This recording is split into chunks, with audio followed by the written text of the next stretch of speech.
This is Brett, and you are watching Brett and Some Books. Today we are continuing The Lion, the Witch, and the Wardrobe by C.S. Lewis, and we're starting with Chapter 9, In the Witch's House. And now, of course, you want to know what had happened to Edmund. He had eaten his share of the dinner, but he hadn't really enjoyed it because he was thinking all the time about Turkish delight. And there's nothing that spoils the taste of good ordinary food half so much as the memory of bad magic food. And he had heard the conversation and hadn't enjoyed it much either, because he kept on thinking that the others were taking no notice of him and trying to give him the cold shoulder. They weren't, but he imagined it. And then he had listened until Mr. Beaver told them about Aslan, and until he had heard about the whole arrangement for meeting Aslan at the stone table. It was then that he began very quietly to edge himself under the curtain which hung over the door. For the mention of Aslan gave him a mysterious and horrible feeling, just as it gave the others a mysterious and lovely feeling. Just as Mr. Beaver had been repeating the rhyme about Adam's flesh and Adam's bone, Edmund had been very quietly turning the door handle, and just before Mr. Beaver had begun telling them the White Witch wasn't really human at all, but half a djinn and half a giantess, Edmund had got outside into the snow and cautiously closed the door behind him.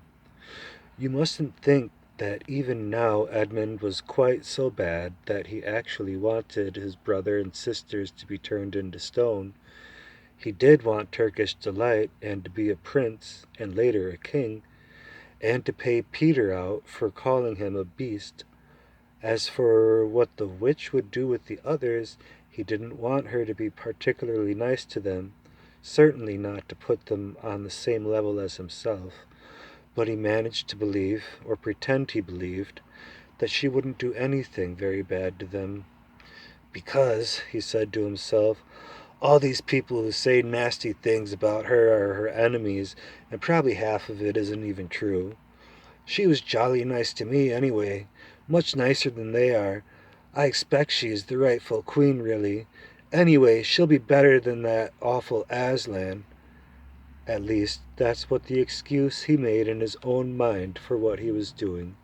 It wasn't very good excuse, however, for deep down inside him he really knew what the White Witch was bad and cruel. The first thing he realized when he got outside and found the snow falling all around him was that he had left his coat behind in the beaver's house, and of course there was no chance of going back to get it now. The next thing he realized was that the daylight was almost gone, for it had been nearly 3 o'clock when they sat down to dinner, and the winter days were short. He hadn't reckoned on this, but he had to make the best of it. So he turned up his collar and shuffled across the top of the dam. Luckily it wasn't so slippery since the snow had fallen, to the far side of the river. It was pretty bad when he reached the far side. It was growing darker every minute, and what with that and the snowflakes swirling all round him, he could hardly see 3 feet ahead. And then, too, there was no road. He kept slipping into deep drifts of snow, and skidding on frozen puddles, and tripping over fallen tree trunks, and sliding down steep banks, and barking his shins against rocks till he was wet and cold and bruised all over. And here is the illustration. The silence and the loneliness were dreadful. In fact, I really think he might have given up the whole plan and gone back and owned up and made friends with the others, if he hadn't happened to say to himself, when I'm king of Narnia, the first thing I shall do will be make some decent roads. And of course that set him off thinking about being a king and all the other things he would do, and this cheered him up a good deal. He had just settled in his mind what sort of palace he would have, and how many cars, and all about his private cinema, and where the principal railways would run, and what laws he would make against beavers and dams, and was putting the finishing touches to some schemes for keeping Peter in his place when the weather changed. First the snow stopped. Then a wind sprang up and it became freezing cold. Finally the clouds rolled away and the moon came out. It was a full moon, and shining on all that snow it made everything almost as bright as day, only the shadows were rather confusing. He would never have found his way if the moon hadn't come out by the time he got to the other river. You remember he had seen, when they first arrived at the beavers, a small river flowing into the great one lower down. He now reached this and turned to follow it up. But the little valley down which it came was much steeper and rockier than the one he had just left, and much overgrown with bushes, so that he could not have managed it at all in the dark. Even as it was, he got wet through, for he had to stoop under branches, and great loads of snow came sliding off onto his back, and every time this happened he thought more and more how he hated Peter, just as if all this had been Peter's fault. But at last he came to a part where it was more level and the valley opened out, and there, on the other side of the river, quite close to him, in the middle of a little plain between two hills, he saw what must be the White Witch's house, and the moon was shining brighter than ever. The house was really a small castle. It seemed to be all towers. Little towers with long pointed spires on them, sharp as needles. Here he is looking at the castle. They looked like huge dunces' caps or sorcerers' caps, and they shone in the moonlight, and their long shadows looked strange on the snow. Edmund began to be afraid of the house, but it was too late to think of turning back now. He crossed the river on the ice and walked up to the house. There was nothing stirring, not even the slightest sound anywhere. Even his own feet made no noise on the deep, newly fallen snow. He walked on, past corner after corner of the house, and past turret after turret to find the door. He had to go right round to the far side before he found it. It was a huge arch, but the great iron gates stood wide open. Edmund crept up to the arch and looked inside into the courtyard, and there he saw a sight that nearly made his heart stop beating. Just inside the gate, with the moonlight shining on it, stood an enormous lion crouched as if it was ready to spring. And Edmund stood in the shadow of the arch, afraid to go on and afraid to go back, with his knees knocking together. He stood there so long that his teeth would have been chattering with cold, even if they had not been chattering with fear. How long this really lasted I don't know, but it seemed to Edmund to last for hours. Then at last he began to wonder why the lion was standing so still, for it hadn't moved 1 inch since he first set eyes on it. Edmund now ventured a little nearer, still keeping the shadow of the arch as much as he could.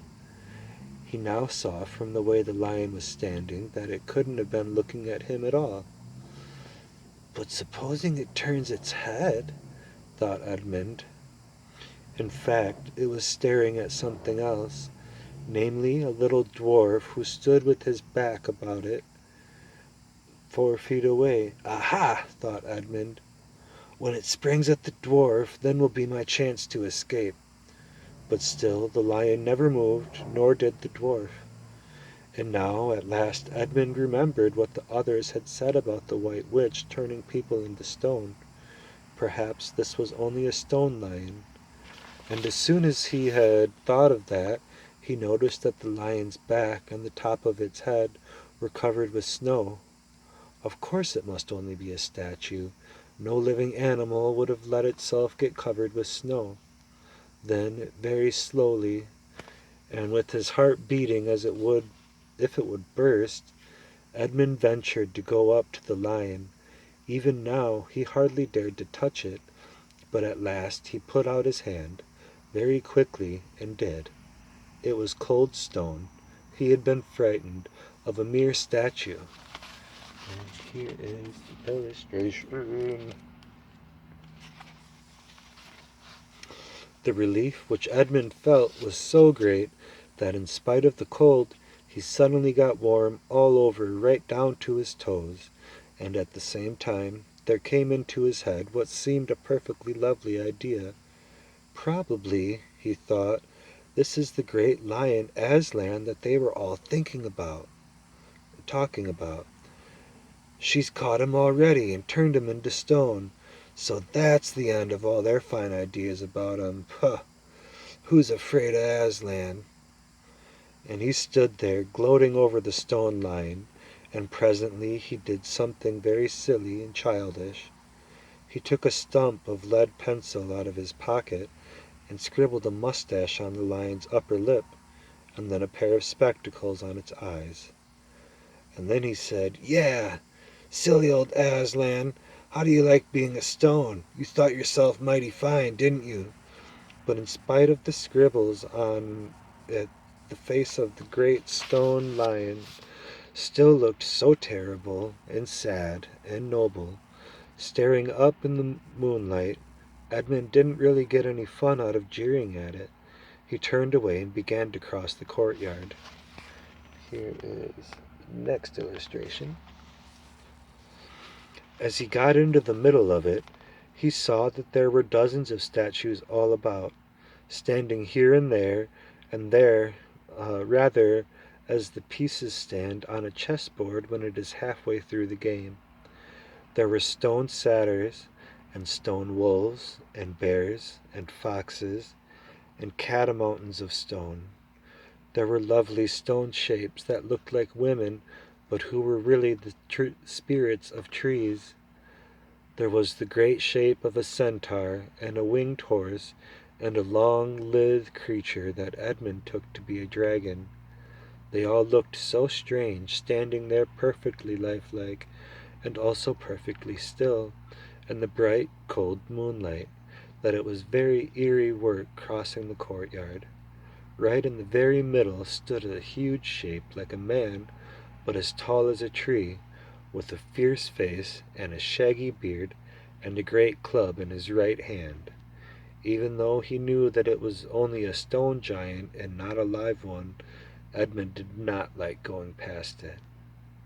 He now saw that there was a dim light showing from a doorway on the far side of the courtyard. He went to it. There was a flight of stone steps going up to an open door. Edmund went up them. Across the threshold lay a great wolf. It's all right, he kept saying to himself. It's only a stone wolf, it can't hurt me. And he raised his leg to step over it. Instantly the huge creature rose, with all the hair bristling along its back, opened a great red mouth, and said in a growling voice, "Who's there? Who's there? Stand still, stranger, and tell me who you are."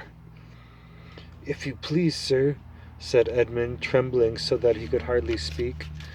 "My name is Edmund, and I'm the son of Adam that Her Majesty met in the wood the other day, and I've come to bring her the news that my brother and sisters are now in Narnia, quite close, in the beaver's house. She wanted me to see them." "I will tell Her Majesty," said the wolf. "Meanwhile, stand still on the threshold, as you value your life." Then it vanished into the house. Edmund stood and waited, his fingers aching with cold and his heart pounding in his chest.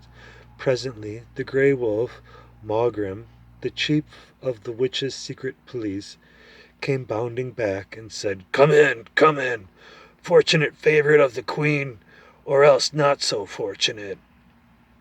And Edmund went in, taking great care not to tread on the wolf's paws.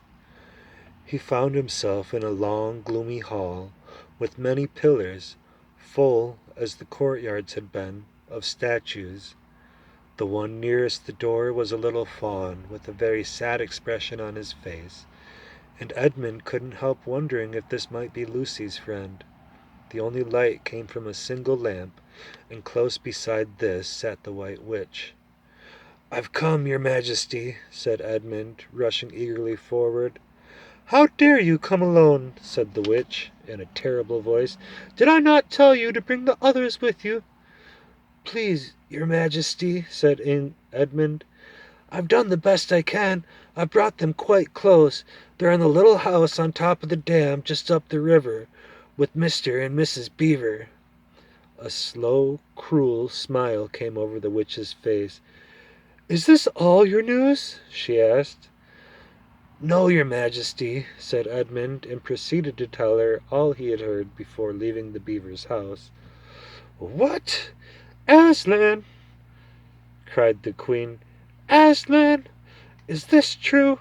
If I find you have lied to me—" "Please, I'm only repeating what they said," stammered Edmund. But the queen, who was no longer attending to him, clapped her hands. Instantly the same dwarf whom Edmund had seen with her before appeared. "Make ready our sledge," ordered the witch, "and use the harnesses without bells." That's the end of that chapter.